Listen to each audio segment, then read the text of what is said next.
Hi, my name is Tamsin Vernon. I am an assistant head teacher and SENCO in a mainstream school in Cheshire.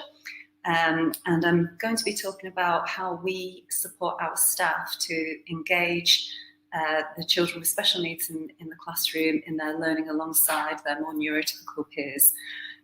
So first of all, I'm very lucky in our school in the sense that I'm a SENCO and I'm part of the senior leadership team and therefore have a really good input into what's happening in the school in terms of the way that we support children with special needs, and also the head teacher has been a SENCO.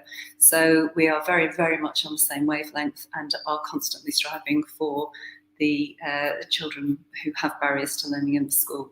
So how do we support our staff to do that?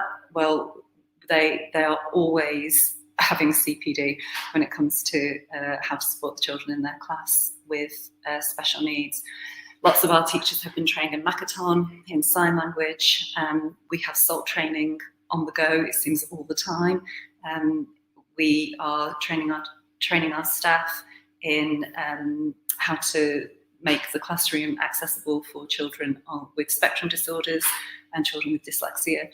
So training is out there and training is always available, and it's something that's really important for us, that we are constantly letting the staff go and have that training.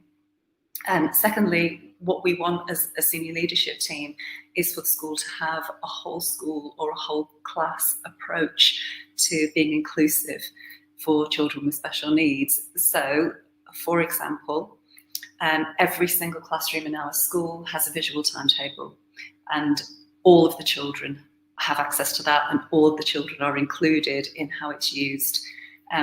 Every single classroom has a photograph of the staff that will be working in there that day. Some of our teachers are part-time. So what we want the children to feel when they come into the classroom is that they know exactly what's going on and what's going to happen. And that doesn't just benefit children with spectrum disorder, it benefits all of the children. And I think the staff quite like it as well. So that's an approach that we want to have for every class and for every child.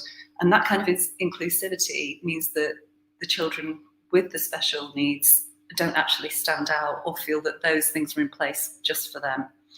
When it comes to supporting the children with dyslexia, for example, what we ask the staff to do is to have their PowerPoints on, to have their backgrounds not white.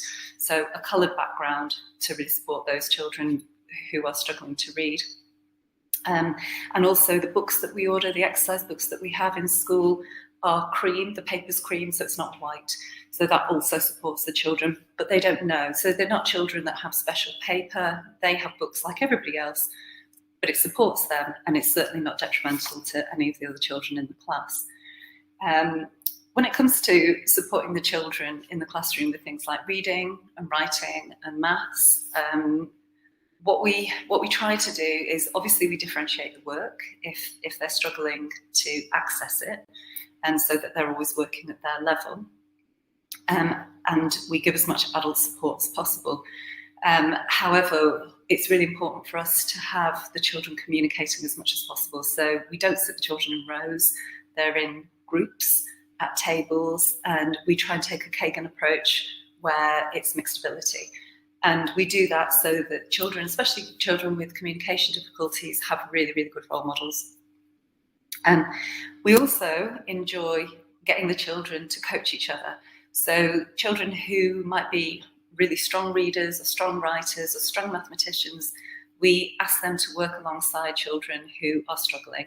And they often can be children with special needs. Sometimes some of our children can have a great strength. So some of our dyslexic children, even though they might struggle in a certain area like reading or writing, they might be really, really strong mathematicians. And it boosts their confidence hugely when we say to them, could you help this child? And vice versa as well. So other children, it might be a neurotypical child, might help a dyslexic child with their reading. And often when children work together, they use really good language and communication, and they can learn an awful lot from each other. So we like to use that coaching approach. And also for children with special needs, sometimes we buddy them up with the children in a younger class so that they can support them and it could be with reading, so it could be an area where they're lacking confidence. It might be that their reading is very weak. However, they may be able to read with a child much younger than themselves and help them. And whenever you coach somebody or help somebody else, you also learn, and it helps you to learn as well. So we find that coaching approach is really helpful. The other thing that we find really helps all of the children in the school and to feel included is just raising awareness. So we always have an assembly for Down syndrome once a year, just to raise awareness for all of the children as to what Down syndrome is. We do the same with autism, and we do the same with ADHD. And just raising awareness in that way has had a huge impact on how children will approach children with barriers, especially children who have obvious barriers. In the past, when we've had children with quite severe autism, we've had the autism team from the local authority come in and actually do interventions for us as well, supporting the teacher in the classroom.